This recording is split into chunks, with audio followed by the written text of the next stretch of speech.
Қаладағы ең үлкен компания басшысын өз кабинетінде өлі күйінде табады. Қылмыс болған жерге детектив келеді.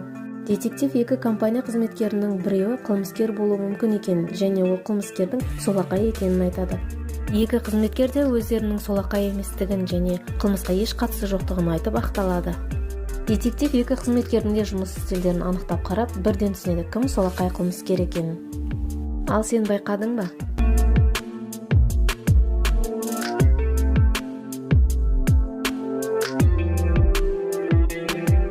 Егер мұқият қарасаң, үстел үстіндегі заттар солақай адамға ыңғайлы болу үшін сол жақта тұр. Мына адамдардың қайсы дүкендегі қарбызды ұрымламақ болып жасырып тұр.